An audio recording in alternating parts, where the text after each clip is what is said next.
Alamin nga natin ang latest mula sa kay RS number 14. Let Narciso, please come in, Miss Let.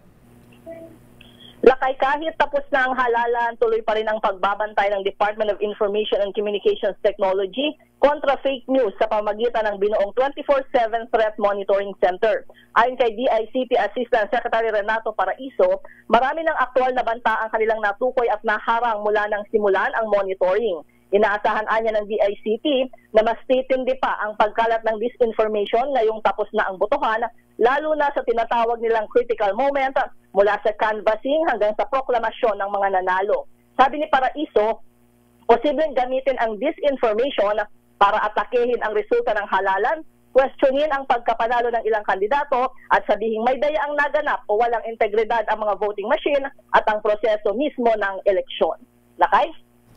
Galit ba siya, First Lady? Bakit naman lakay? Lima lang daw yung pumasok na kandidato ng alyansa ha? Hindi pa mga diehard Marcos. Ayan, oo. Anyari, bakit anong mali sa kampanya? Ayan, wala namang ganyang nababanggit lakay. Ganun ba? Siyempre secret na lang yun, ha? Ayan na. Pero kumusta si Kong Toby at saka si Anton Lagdameo dyan? Okay naman sila lakay. Okay kasi naman. Kahapon nag-statement na rin si Kong Toby sa yung naging kampanya daw ay pagpapakita pa rin ng kumpiyansa sa hangarin ng bagong Pilipinas. Meron ba yun? Ayan, di ba tinipid daw ang budget kasi, ang campaign fund? Ganoon ba? May ganyang informasyon. Tanong natin kay Anton. Anyway, kasi mukhang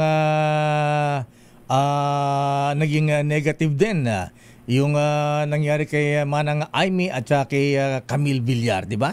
Sila talagang nagbago ng kulay, bigla naging berde, ha? Ayan.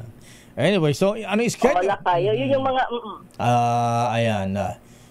Kaya kahit na kulala daw ang Manang Aimee, ayan na siya nagpapasalamat pa rin sabi niya tuloy daw ang laban. Aba.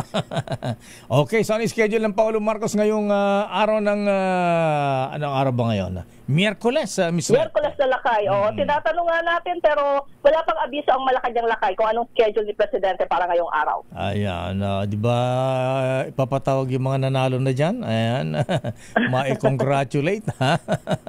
Anyway, sige, abangan natin yan. Yung patawag wala kang lakay pero nauna naman ang binati ni Pangulong Marcos yung mga nanalo kahapon. Teka muna, bago itong 24/7 Threat Monitoring Center, ayan. Hindi yan bago lakay. Bago pa mag-eleksyon ni launch na yan. At ang sabi nga nila, kahapon, ang sabi nila, dahil katatapos ng eleksyon, sabi nila, wala naman silang na-monitor na tangkang hacking. Siguro daw dahil alam din yung naging preparasyon.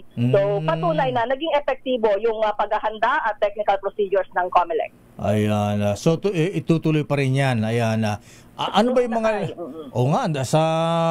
kung titignan mo, kung di mo susuriin, ang daming kumakala sa social media talaga, ha? Hindi makontrol, Oo, ang kasama doon sa na-action na nila ay yung naitama yung impormasyon na ang sabi, di ba, nalipat yung petsa ng botohan. So, agad na monitor yan at na-take down yung server nung nagpakalat ng fake news na yan.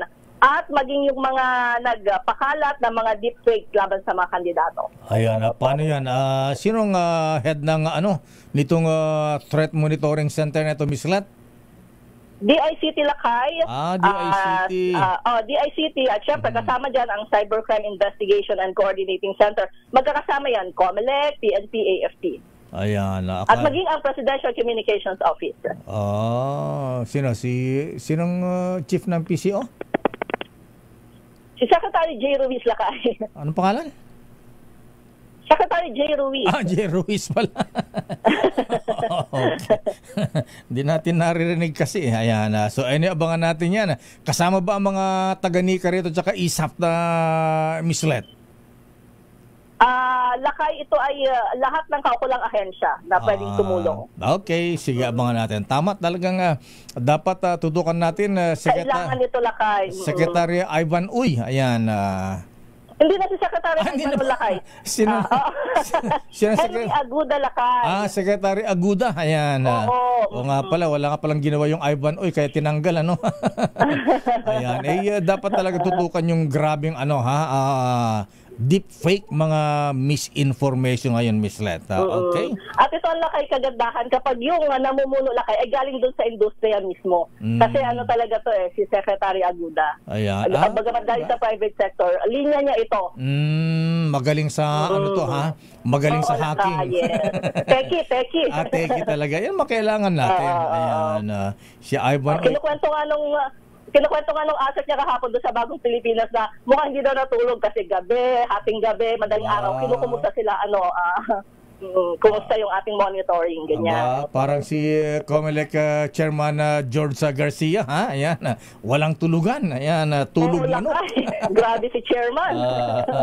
Medyo namamalat na nga, pero malakas pa rin yung mama. Ayan, congratulations Chairman George Garcia. Ayan, okay, Miss Let. At least Lakay, naging matagumpay ang ating halalan. Yes. Ito sila para sa DZRH, una sa Pilipinas, una sa Pilipino. Daming